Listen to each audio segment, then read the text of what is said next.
liberté, tout aimer. Bonjour tout le monde, ici Monsieur Cacahuète et aujourd'hui nous sommes samedi 21 11 non, samedi 21 novembre 2020, il est 23h01. Bon anniversaire à ma cousine. Bon anniversaire à ta cousine. Sur ce nouvel... D'accord, c'est très gai. Bon, alors sur ce nouvel épisode de Parlons DVD, je vais vous parler d'un film qui me tient à cœur. Il s'agit d'un de mes films préférés. Je dis au pluriel parce que Zouglou croyait que c'était un autre film, mais non, j'ai plusieurs films préférés. Voilà, c'est Event Horizon, le vaisseau de l'au-delà. Avec, je vois plus rien dans le noir, avec Laurence Fishburne, Sam Neill, Kathleen Quinlan, Joely Richardson. L'espace est infini, la terreur aussi. Ah, c'est un film que j'ai vu plusieurs fois, je ne sais plus comment j'avais découvert, par la télévision, par un DVD, je ne sais plus, j'ai découvert il y a des années et des années. J'ai eu... Jackson. De quoi? Oui, non, c'est Laurence Fishburne. Donc voilà, parce que moi, comme je l'ai déjà dit plein de fois, une de mes grandes passions dans le cinéma, c'est surtout la science-fiction et principalement dans la science-fiction, tout ce qui touche aux vaisseaux spatiaux. J'aime beaucoup aussi tout ce qui touche aux vaisseaux fantômes, que ce soit des bateaux fantômes ou des vaisseaux spatiaux fantômes. Je trouve ça vraiment fantastique, vraiment mystérieux, vraiment très très sympa à regarder. Un peu glauque aussi par moments quand même. Mais voilà, ça fait partie de mes catégories de films préférés. Et forcément, si on mélange à la fois la science-fiction, les vaisseaux spatiaux et tout ce qui est obscur, ténèbres, tout ça, forcément, le mélange est très très sympa à regarder. The Good, elle est plus thriller huis clos. Donc voilà, Event Horizon. Qu'est-ce que c'est? Alors, ça n'a aucun rapport. Je vais commencer par vous lire le synopsis. Donc on va faire une première partie sans spoil et puis je vais peut-être spoiler un petit peu après, mais ça je préviendrai. Donc ça sera vraiment en fin de partie de la vidéo. 2047, quelques années plus tôt, le vaisseau expérimental Event Horizon a disparu sans laisser de traces. Un signal vient d'être détecté par le commandement de l'aérospatiale des États-Unis. Un capitaine téméraire, Laurence Fishburne, et son équipe accompagnent le concepteur du vaisseau, Sam Neill, sur les lieux du signal. Leur mission, localiser et ramener... dans le noir, c'est pas évident. Leur mission, localiser et ramener ce vaisseau doté de la toute dernière technologie existante. Sur place, ils découvrent un véritable carnage. Ce qu'ils doivent désormais sauver, c'est leur propre vie, car quelqu'un ou quelque chose les attire dans une nouvelle dimension de la peur, avec Kathleen Quinlan. Ben non, c'est pas évident. Alors il précise Kathleen Quinlan, alors elle doit être connue je pense, mais le nom me dit rien comme ça. Alors Laurence Fishburne, c'est un acteur qu'on a vu dans un certain nombre de films. Ouais, je me suis trompé, ça arrive. Là de tête je ne saurais pas dire dans quoi je l'ai vu, mais dans d'autres films, donc je vais regarder tout à l'heure, on regardera ensemble tout à l'heure sur la... Oui, mais dans d'autres trucs aussi il me semble qu'il a joué, peut-être qu'il jouait dans Sphère aussi, à moins que je confonds avec un autre acteur, mais voilà, on y reviendra tout à l'heure. On y reviendra tout à l'heure dans Wikipédia, merci Zoglut. Sam Neill, donc lui forcément, si vous avez vu les films Jurassic Park, il joue dans le 1, le 3 et normalement il devrait jouer dans le alors 1, 2, 3 4, dans le 6ème normalement il devrait apparaître aussi, après je sais pas quelle sera son importance. C'est un acteur qui, je l'ai pas vu dans beaucoup de films ou séries, mais j'aime beaucoup Sam Neill. Je l'ai vu également dans Triangle lorsque cette mini-série était passée à la télé, également dans d'autres trucs, et j'aime beaucoup l'acteur, donc comment il joue. Alors, de quoi ça parle? Alors on a vu le film en VF déjà, doublage VF. Alors on a au début une petite présentation avec des textes à la fois en français et puis en anglais, tout ça qui explique un petit peu le parcours, donc le fait qu'il y a un fameux vaisseau, donc ils expliquent aussi l'avancée humaine par rapport à l'espace, tout ça, et puis le le fameux vaisseau Event Horizon qui disparaît pendant 7 ans. Un grand vaisseau qui est doté d'une technologie expérimentale. Et donc il était sur le terrain pour la première fois, puis il a disparu mystérieusement. Et puis donc on se retrouve avec une équipe de sauvetage, donc 7 ans plus tard, qui normalement devait avoir une perme, donc une pause quoi.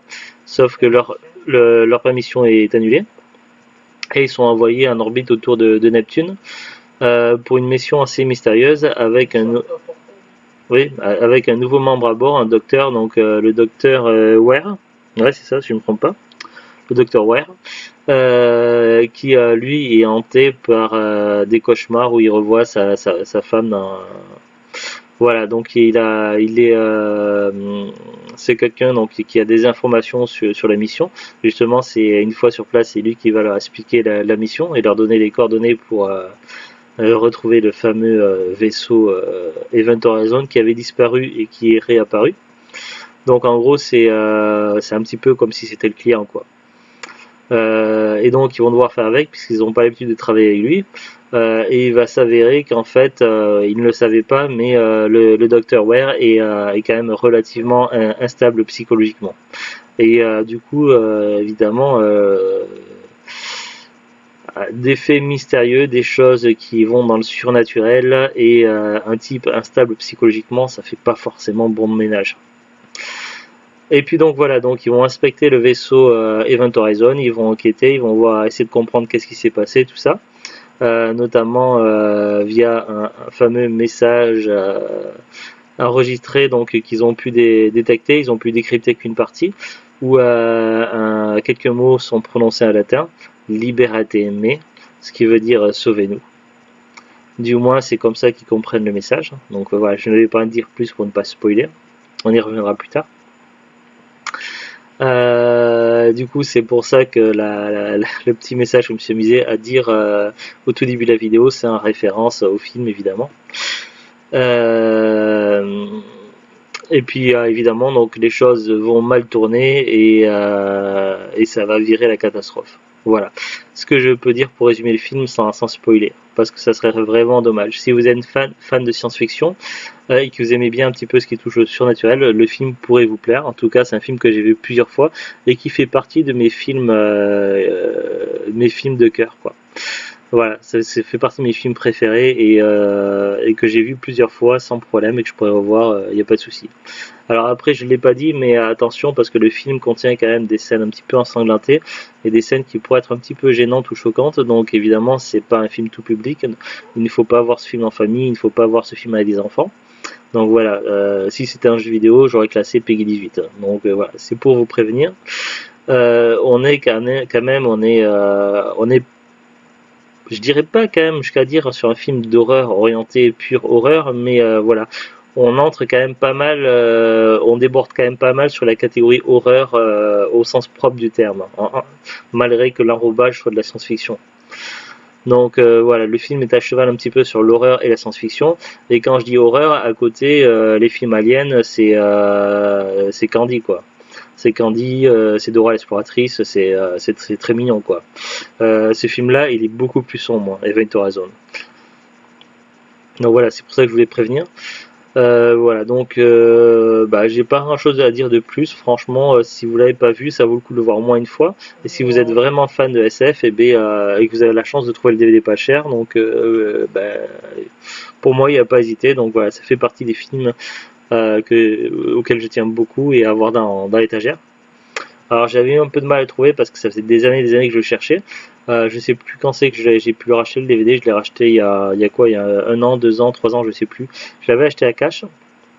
Alors j'avais noté sur mon fichier Excel qu'il y avait une présence de traces de doigts. Donc j'avais peur parce que des fois quand il y a des traces de doigts ça peut gêner au niveau de la lecture. Mais le film est passé nickel d'un bout à l'autre sans problème, sans ralentissement, sans rien. Donc comme quoi des fois... Donc ça c'est cool, surtout que les prix, quand j'avais cherché sur internet il y a quelques années, les prix quand même étaient assez élevés, étaient très chers. Là j'ai regardé pour vous donner un petit peu d'indications, et sur Rakuten, donc il y a du bol, il y a quelqu'un qui le vend en 9 sous blister à pas très cher, donc ça vaut le coup. Mais on va d'abord aller voir un petit peu la fiche Wikipédia. Alors, Event Horizon, le vaisseau de l'au-delà. Event Horizon, le vaisseau de l'au-delà, donc en anglais Event Horizon, c'est un film américano-britannique réalisé par Paul W.S. Anderson, sorti en 1987. Ils mettent que Paul Anderson dans le film, ils mettent pas Paul W.S. Anderson dans le film. Alors je croyais que c'était pas le même réalisateur que l'autre. Alors on va voir, donc je suis sur la fiche Wikipédia de Paul W.S. Anderson. Oui, c'est bien lui qui a fait aussi Mortal Kombat et les Resident Evil. Alors, ainsi que les Trois Mousquetaires, le remake et puis d'autres films, également le nouveau film Monster Hunter qui devait sortir pour 2020 normalement, mais je crois que ce sera plus 2021. Il a sorti également Alien vs Predator, donc moi concernant ce réalisateur je suis plutôt mitigé, donc certains, il a quand même fait des films assez bons, même si le Mortal Kombat 95 il y a un petit côté néonardesque, je le trouve quand même bien meilleur que le Mortal Kombat 2 et assez sympathique à regarder. Mais bon, ça, j'en ai parlé dans un autre épisode de Parlons DVD. Mais voilà, je suis assez mitigé par rapport au film Resident Evil. Il y en a que j'ai apprécié, d'autres moins. Et puis, je trouve quand même que c'est pas cool quand même ce qu'il a fait par rapport à la franchise Resident Evil. Voilà, il a pris trop de liberté, il a peut-être mis trop en avant le personnage d'Alice, tout ça. Donc voilà, en tant que fan de la licence Resident Evil, j'ai moyennement apprécié les films Resident Evil. Après, bon, pour que si on les prend à côté sans penser aux jeux vidéo, à ce moment-là, ça peut être quand même de bons divertissements. J'ai pas connu le jeu vidéo. Donc, voilà, comme Zulu, t'as pas joué au jeu Resident Evil, donc pour elle, ça s'est quand même passé assez bien. Les films étaient mieux. Resident Evil, c'est mieux que le film qu'on a vu ce soir. Bah, le film qu'on a vu ce soir est quand même très sombre aussi. C'est pas du tout la même catégorie. Resident Evil, c'est presque tout public, quoi. Mortal Kombat, il a fait aussi que le 1 que t'avais bien aimé, il me semble, aussi. Avec Christophe Lambert. Oui. Alors, pour revenir à la fiche Wikipédia, alors, ils nous disent en synopsis, donc là, Zulu va rebondir assez vite. En 2047, les astronautes du vaisseau Lewis et Clark. Voilà, j'attends que. Donc voilà, parce que Zulu, elle dans sa tête, elle entendait Lois et Clark, donc elle croyait que c'était une référence à Superman. Elle disait toujours Lois et Clark. Non, t'as des problèmes d'audition, moi j'entendais Lewis et Clark. Non, c'est Lois et Clark. Donc, c'est la version homosexuelle de Superman. Je comprends pas ce que tu veux dire, mais bon. Alors en 2047, les astronautes, on va éviter d'avoir des images bizarres de nos super-héros préférés, que ce soit Marvel ou DC Comics. Bon, en 2047, les astronautes du vaisseau, je n'écoute pas ce que tu dis, Lewis et Clark embarquent le physicien William Weir dans le but de récupérer l'épave du vaisseau que ce dernier a conçu. L'Event Horizon, censé pouvoir se déplacer plus vite que la lumière, est mystérieusement disparu 7 ans plus tôt, et tout aussi mystérieusement réapparu aux environs de Neptune. Peu à peu, les membres de l'équipage commencent à avoir des visions cauchemardesques. D'où ce vaisseau est-il revenu? Alors, je vais faire une petite analyse du film parce que ça me tient quand même à cœur, mais ça, on va y revenir après. Après vous avoir dit un petit peu quels sont les prix à l'heure actuelle, à l'heure d'aujourd'hui, du 21 novembre 2020. Et je vous préviendrai pour ne pas spoiler. Alors, on va voir les acteurs. Donc, sur Wikipédia, il y a Laurence Fishburne, donc je vais ouvrir pour voir sa fiche Wikipédia. Sam Neill, je vais ouvrir aussi sa fiche, et également Kathleen Quinlan. Alors, donc il y a Laurence Fishburne qui joue le Captain Miller, Sam Neill qui joue le Dr William Ware, Kathleen Quinlan qui joue Peters, Joely Richardson qui joue le lieutenant Stark, Richard T. Jones qui joue Cooper, Jack Noseworthy qui joue Justin. Alors, tu m'avais dit que tu voulais voir la fiche de Justin, The Good, tout à l'heure. Ça te disait quelque chose, mais en fait. Ah, moi je vais regarder quand même. Jason Isaac qui joue le médecin DJ, Sean Pitwee qui joue Smith, Peter Marinker qui joue le Captain John Kilpack, Ole Chant qui joue Claire, Barclay White qui joue Dennis Peters et Noah Huntley qui joue l'homme en feu Edward Corrick. Accueil. Le film a été un échec commercial rapportant environ 47 173 000 $ au box-office mondial, dont 26 673 000 $ en Amérique du Nord, pour un budget de 60 millions de $. Donc c'est vrai qu'ils ne sont pas entrés dans leurs frais, ils ont perdu de l'argent. Après, il faut dire que pour beaucoup de monde, la science-fiction est quand même une catégorie de films qui est un petit peu à part, ou qui est un petit peu une catégorie de films de niche. Alors évidemment, surtout en France. Un film de science-fiction qui va sortir au cinéma en France va rapporter moins d'argent qu'une comédie assez cucu, mais que tout le monde va aller voir et qui est pas forcément très intéressant. Donc voilà, après aux États-Unis, je sais pas exactement comment ça se passe aux États-Unis, mais bon, apparemment le film a pas suffisamment marché. Les films français, ça n'a rien à voir, c'est pas mal. En France, À part il, quelques-uns, oui. En France, il a réalisé 185 180 entrées, recueillant 22% de critiques positives, avec une note moyenne de 4,3 sur 10 et sur la base de 36 critiques collectées. Sur le site agrégateur de critiques Rotten Tomatoes, en France, il a reçu des accueils mitigés avec 2,7 sur 5 en moyenne sur Allociné. Bon, après, Allociné, c'est pas non plus très très fiable. Ça dépend des fois. Néanmoins, il retrouva un certain succès après sa mise en vente en vidéo. Les bonnes ventes du DVD ont décidé Paramount à proposer au réalisateur Paul W.S. Anderson une version longue, incluant les scènes coupées, mais ces séquences n'ont jamais été retrouvées. Ah, c'est dommage. Beaucoup. Qui c'est qui est mort? Personne n'est mort. Enfin, si, des gens, mais ça, des gens sont morts, évidemment, dans le monde, mais ça n'a rien à voir avec l'histoire du film. Bon, beaucoup d'amateurs de... De quoi? Je sais pas, t'as dit qu'il manque des trucs. Oui, ben, ils voulaient, en fait, Paramount a proposé à ce qu'ils montent une version longue, certainement pour une version spéciale DVD, sauf que les scènes qui ont été coupées ont été perdues, visiblement. C'est comme ça que je l'ai compris. Beaucoup d'amateurs de science-fiction et de séries B d'horreur le considèrent comme un film culte, appelé Shining in Space. Par ses fans, il est qualifié du meilleur film de Paul W.S. Anderson par la plupart du public. Je suis assez d'accord avec ça. Autour du film, le tournage est déroulé au studio Pinewood du 18 novembre 1996 au 14 mars 1997. La chanson Funky Shit est interprétée par The Prodigy. Ah oui, au niveau de musique, à la fin du film, pendant le générique du fin, on a de la musique un petit peu techno. Pendant le générique de fin du film, on a la musique un petit peu techno et du coup ça me faisait penser également à la musique techno qui était utilisée pour les films Mortal Kombat. Alors je sais pas si c'est... C'est quand même de la musique techno. C'est un genre de musique. Et donc ça, voilà, et c'est bizarre parce que c'est quand même le même réalisateur pour les deux films et à deux fois il y a la musique techno. Donc. C'est que la musique, c'est tout. Oui, non, c'est tout. Je trouve c'est une coïncidence, c'est tout. J'énonce un fait. Bon, Jeremy Irons et Amy Brennan étaient sollicités pour jouer dans le film. Le nom du vaisseau est une référence au concept de l'horizon des événements, caractéristique d'un trou noir. Oui, évidemment. Jeremy Irons, il avait été sollicité, donc j'imagine certainement pour jouer le rôle du grand méchant du film, mais finalement, alors je ne vais pas non plus spoiler, mais l'acteur qu'ils ont pris à la place de Jeremy Irons, si j'imagine que c'est bien l'acteur que je pense, si Jeremy Irons avait bien le rôle qui aurait dû avoir l'autre, donc moi je me comprends, un acteur. Du coup, je pense que l'autre, il a joué par exemple dans Donjons et Dragons. Le méchant dans Donjons Dragons. Je crois qu'il a tendance à jouer les méchants dans les films. Mais bref, celui qui joue le rôle du méchant dans Event Horizon, je trouve que l'acteur est quand même mieux trouvé que Jeremy Irons. Distinction, donc prix du public lors du Festival international du film fantastique de Bruxelles en 98. Nomination au prix du meilleur film par l'International Horror Guild en 98.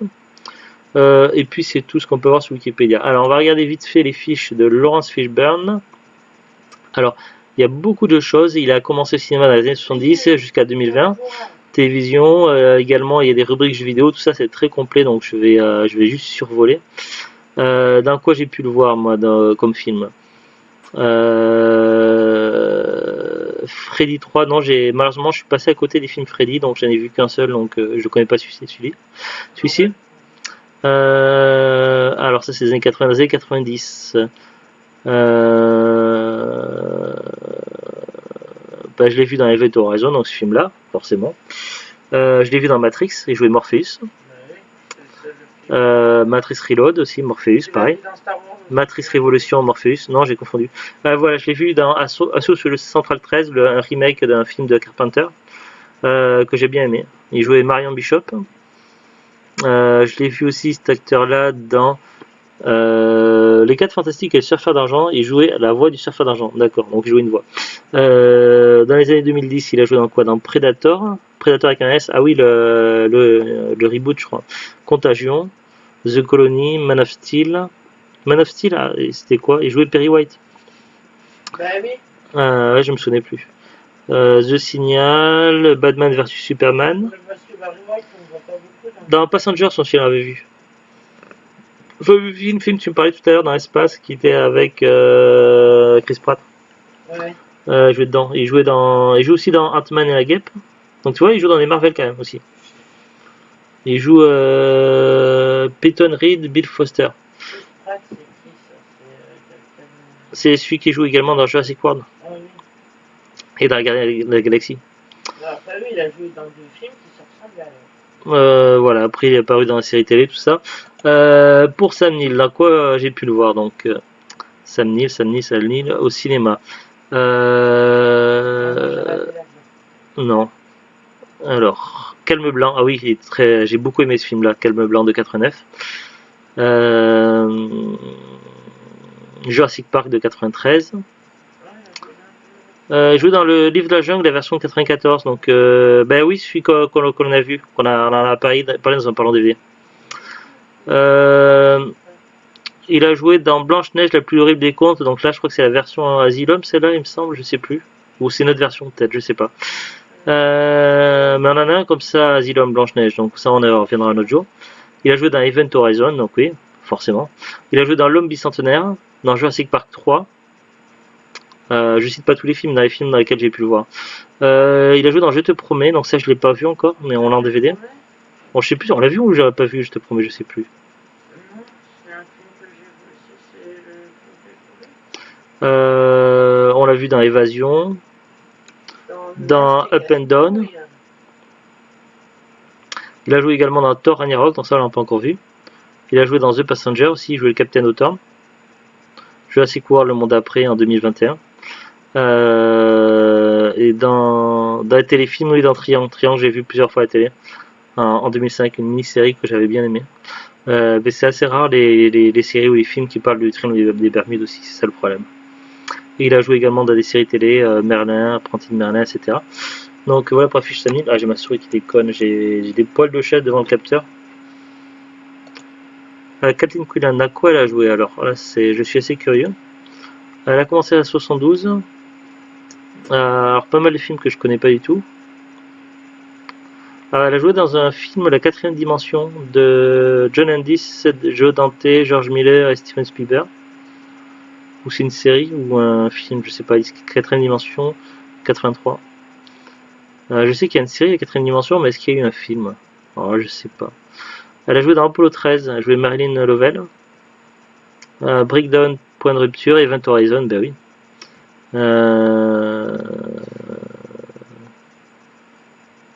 Son dernier film, c'est en 2014, After.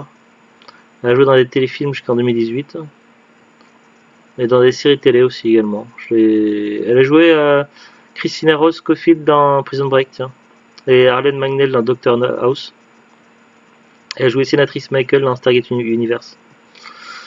Donc voilà, et celui que tu pensais, alors Jack Noseworthy, on a pu le voir dans Breakdown.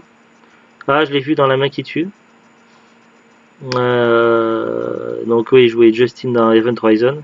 Après, il n'a pas fait beaucoup de films. Ouais. Alors maintenant, la disponibilité DVD. Donc on est toujours là.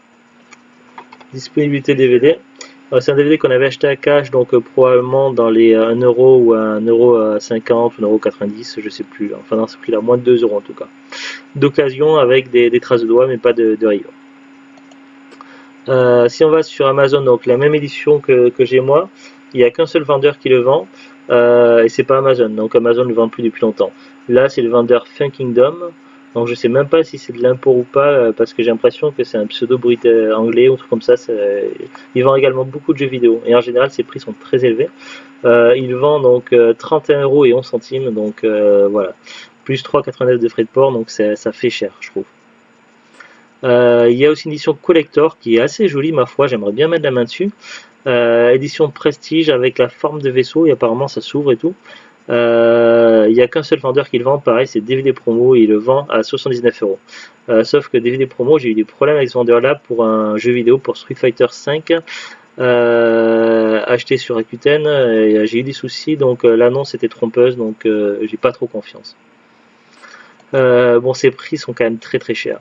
Si on va sur Rakuten, là c'est déjà mieux. Pour l'édition la même que j'ai moi, donc l'édition classique, là donc si on va dans l'état comme neuf, mais qu'après on clique sur la description, c'est marqué DVD 9 sous blister. Donc il y a un gars qui s'appelle Vintage Movie qui vend le DVD donc 9 sous blister à 6 euros. Et franchement, étant donné que le DVD est peu commun, alors il n'est pas aussi rare que d'autres DVD comme Halloween 6 ou autre, mais néanmoins il reste quand même, il commence à se faire rare. Déjà depuis quelques années il est difficilement trouvable. Et à 6 euros 9 sous blister, franchement ça vaut le coup. C'est un très très bon prix. Donc ça c'est sur Rakuten. Et pour l'édition collector, donc Prestige, sur Rakuten toujours, alors là au moins cher, 9 c'est 69 euros. C'est cher. Bon, en même temps, on est sur une édition quand même assez jolie. Mais voilà, je ne mettrai pas 70 euros. Voilà. Franchement, allez, je mettrai 15-20 euros pour l'édition Prestige. Mais pas 70 euros. Et là, c'est le vendeur qui s'appelle Lucas. Après, livraison gratuite. Après, c'est un DVD quand même qui est pas très courant. On ne le voit plus en hypermarché depuis longtemps, donc à moins que vous tombez sur un petit supermarché qui est dans un village complètement isolé et qu'il leur reste un exemplaire en stock, mais vous aurez peu de chances de mettre la main dessus, à moins d'un miracle. En plus, évidemment, les rayons multimédia sont fermés à cause du confinement. Donc voilà, donc les supermarchés, ben, ça tient déjà en temps normal du miracle de le trouver. C'est un DVD qui peut être trouvé à cash, puisque moi j'ai trouvé à cash, donc en occasion. Donc voilà, sur un coup de chance, mais ça reste pas fréquent. Le DVD, en plusieurs années, je l'ai jamais vu apparaître dans les rayons de noces, donc là c'est pareil, ça tient du miracle de le trouver à noces. En brocante peut-être, sur un coup de chance, vous pourriez le trouver en brocante, sauf que bon, voilà, les brocantes en 2020, il n'y en a pas eu beaucoup. En même temps, c'est assez dangereux avec le Covid, donc c'est à déconseiller. En 2021, est-ce qu'il y aura des brocantes? Peut-être, peut-être pas. Toujours est-il que même si on sort de cette épidémie, de virus, tout ça, ça reste quand même chaud patate de faire des brocantes en 2021, donc, ou alors avec de très grandes précautions. Donc moi je déconseille quand même. Donc à voir, mais bon, pour le moment, le meilleur plan pour trouver ce DVD, ça reste encore Internet. Après, j'ai pas fait tous les sites d'Internet, mais globalement, il est quand même assez difficile à trouver. Après, peut-être que vous aurez du bol sur d'autres sites, donc Le Bon Coin peut-être, Vinted, eBay, à voir. Voilà, c'est tout. Allez, sur ce, donc on vous souhaite une très bonne soirée. À bientôt et au revoir. Vous croyez que j'étais parti? C'était une blague. Oui, c'est vrai, j'avais parlé que je ferais une petite analyse du film. Alors, je savais ce que je voulais dire et sur le coup, je suis un petit peu perdu.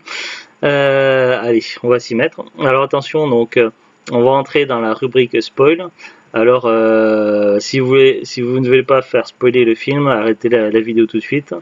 Parce que voilà, donc là on va rentrer vraiment dans le détail, donc ça serait dommage si vous n'avez pas vu le film de vous faire spoiler. Donc voilà, je vous invite à fermer la vidéo. Si vous êtes toujours là, donc on va pouvoir parler un petit peu de l'analyse du film, de ce que j'en pense, tout ça. Il y a quand même pas mal de choses à dire. Alors déjà, comme ils disent sur Wikipédia, le titre Event Horizon fait référence au cœur du vaisseau, tout ça, à la courbure des événements. Donc Event pourrait traduire par événement, Horizon, la courbure des événements. C'est expliquer un petit peu le fonctionnement du vaisseau d'Event Horizon qui est retrouvé. Donc ils expliquent un petit peu comment à un moment donné, donc le Dr. Ware explique aux autres personnes de l'autre vaisseau, du Lewis et Clark, parce qu'ils croient, pour eux normalement c'est pas possible de dépasser la vitesse de la lumière, tout ça. Et en fait, il pose la question, quel est le moyen le plus rapide en montrant deux distances éloignées sur une feuille. Et il y en a un qui dit la ligne droite, le chemin le plus court. Et il explique erreur. Donc en fait, il prend la feuille et avec les deux trous et il plie la feuille en deux en fait. L'espace le plus court, la distance la plus courte en fait, c'est de superposer les deux endroits en même temps. Un petit peu comme si on prenait un passage reliant les deux endroits, comme un genre de vortex. Et ce qu'il ne dit pas sur cette technologie-là, en fait, c'est qu'elle utilise un trou noir artificiel. sauf que évidemment le truc est censé être protégé et bloqué par un triple champ de force, sauf que la réalité est tout autre. Et ce qui va se passer en fait, c'est que la première fois que le vaisseau a disparu, et il a disparu pendant 7 ans, c'était pour tester tout ça, puisque c'était vraiment à l'état de nouveauté, de prototype. C'est au moment où le trou noir a été activé que le vaisseau a disparu la première fois. Et le vaisseau n'est pas revenu seul.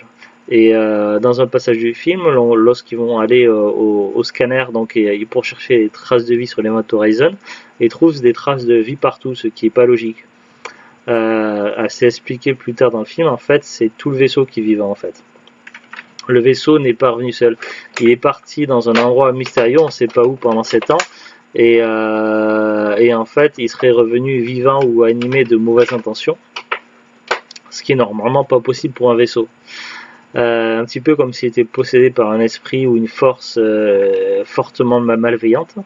Et c'est un petit peu ce qui va se passer. Et justement, cette énergie maléfique et malveillante qui est à l'origine donc de la disparition et de ce qui est arrivé au premier équipage et ce qui va s'abattre sur le nouvel équipage. Et au premier équipage, lorsqu'ils vont pouvoir finalement visionner correctement des vidéos qui au début étaient abîmées, et on voit qu'en fait on comprend qu'ils se sont massacrés les uns les autres, mais c'est des scènes assez atroces. Et il y a plusieurs significations, il y a plusieurs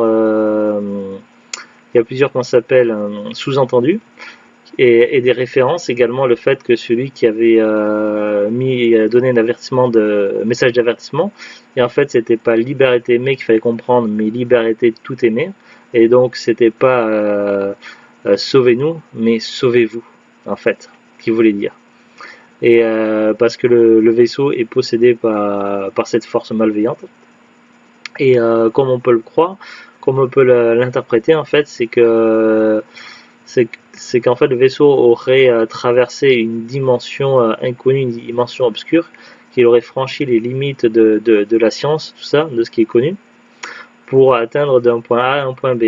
Sauf que cet endroit où tu as les vaisseaux pourrait être une dimension que l'on pourrait imaginer comme l'enfer en fait. Donc et donc en fait ce vaisseau aurait via la force, la puissance et l'énergie du trou noir aurait traversé l'enfer pour aller d'une station à l'autre, d'un point A à un point B. Sauf que normalement il aurait dû revenir instantanément puisque cette technologie permettait de se rendre quasiment instantanément d'un point à un autre. Sauf que le vaisseau est resté plus longtemps que prévu dans cette espèce de pont qui était en fait une dimension infernale. Et c'est ça qui a causé évidemment la perte du premier équipage et qui va également être source des gros problèmes du nouvel équipage et qui va être à bord du Event Horizon. Donc des gens du Lewis et Clark. D'ailleurs, Lewis et Clark. D'ailleurs, il y a également un signe également. À un moment donné, lorsqu'il y a une vitre qui est éclatée, tout ça via un genre de pistolet harpon, on voit en fait que la forme de la vitre du vaisseau ressemble à une croix en fait. Donc c'est également une autre symbolique également. Voilà, donc c'est vrai que c'est un film assez glauque, donc je gardais un petit peu cette partie là pour la fin pour ne pas non plus spoiler trop. C'est assez vraiment spécial, c'est très particulier, c'est très sombre comme ambiance. Voilà, et quand je parlais par exemple de Jeremy Irons, je pense qu'on lui avait certainement proposé le rôle qu'a eu Sam Neill, et Sam Neill il est vraiment incroyable dans le rôle du Dr. Weir qui pète les plombs et qui sombre complètement, qui se laisse carrément transcendé par l'enfer en fait, puisqu'il est déjà bien avant d'arriver sur l'Event Horizon, il est tourmenté par des cauchemars dus à la mort de sa femme. On apprend par la suite au fil que le film avance, on apprend par la suite en fait que sa femme s'est suicidée. Et une fois qu'ils sont tous dans le vaisseau de l'Event Horizon, et à tour de rôle, ils ont des visions, des visions d'horreur ou de personnes qu'ils ont connues, mais c'est assez sombre. Et lui, il a des visions de sa femme décédée qui lui parle. Dès le début, il cache certaines informations, et plus le temps passe, et plus il va mentir aux autres gens de l'équipage, jusqu'à carrément saboter le Lewis et Clark, jusqu'à s'en prendre à des gens. Il va se laisser carrément posséder par, mais carrément de la limite de son plein gré, quoi, par l'esprit démoniaque qui est au cœur du vaisseau de l'Event Horizon. Parce que déjà, on ne sait pas exactement pourquoi s'est suicidé sa femme, mais il est mentionné à un moment donné dans le film qu'elle avait été délaissée, tout ça, et donc on peut deviner ou imaginer en fait qu'il a passé tellement de temps sur son projet de vaisseau spatial de la conception de l'Event Horizon qu'il en a complètement négligé sa femme, et qu'elle elle serait sombrée dans la dépression jusqu'à se suicider en fait. Et donc il est tourmenté à la fois par la mort de sa femme, la disparition de sa femme, et également tourmenté par son vaisseau, parce que il a mis tout son cœur, toute son âme dans ce vaisseau. Ça lui a coûté d'ailleurs sa femme, et il peut pas supporter l'idée que le capitaine du Lewis et Clark veuille abandonner l'Event Horizon et le faire détruire en envoyant des missiles. Donc pour lui c'est inadmissible. Donc déjà qu'ils sont tous plus ou moins que le vaisseau essaie de les posséder ou de les influencer d'une façon ou d'une autre, un peu tous à tour de rôle. Mais lui, il est carrément ouvert, quoi. Il a carrément son âme qui est complètement ouverte au vaisseau, et du coup, il va être le corps armé du vaisseau de l'Event Horizon, donc un petit peu comme si c'était une voiture téléguidée en fait. Sauf que là, c'est un homme téléguidé par l'esprit malveillant du vaisseau, et qui va s'en prendre aux autres membres de l'équipage, donc ça va très très mal tourner. Donc l'interprétation, c'est un rôle qui doit pas être facile à jouer, et franchement l'interprétation, il joue ça de manière magistrale. Et bien que Jeremy Irons soit certainement un très bon acteur, quand je vois l'interprétation de Sam Neill, comment il a joué le rôle de Dr. Weir, j'imagine mal que Jeremy Irons puisse faire mieux que Sam Neill. Donc ça me paraît difficilement plausible, en tout cas dans ce rôle-là bien précis. Donc voilà, c'est ce que je voulais parler un peu plus tôt, mais bon voilà, je ne pouvais pas en parler sans spoiler, c'est pour ça que je gardais ça un petit peu pour la partie analyse en fin de film, en bonus, si on peut dire. Donc voilà, donc je crois que j'ai pas d'autres choses à ajouter. C'est un film quand même assez spécial et assez déconcertant, donc qui peut heurter les âmes sensibles, donc attention quand même d'être vraiment sûr de vouloir voir ce film. Je sais pas si tu avais autre chose à rajouter, Zulut. Donc voilà, allez.